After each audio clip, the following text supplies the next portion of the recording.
كده انه لازم يبقى فيه company بروفايل طبعا، لانه بيبني صورة احترافية للشركة. لانه بيخليك بتبقى جاهز، بيخلي العميل يبقى جاهز للتعامل مع المستورد من اي بلد تانية.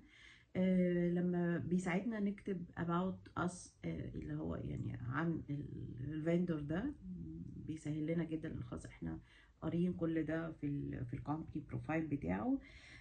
بيخليه بيساعدنا ان احنا نحطه في الماركت العالمي في الحته بتاعته المظبوطه.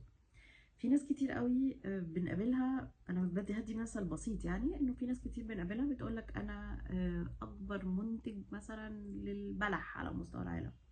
ففي الاخر هو احنا بنلاقي ان الانتاج بتاعه انتاج محدود، كواليتي عاليه بس انتاج محدود.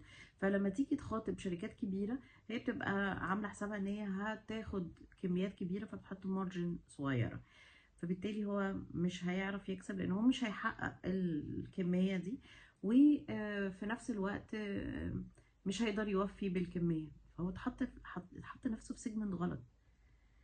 كل ده بسبب انه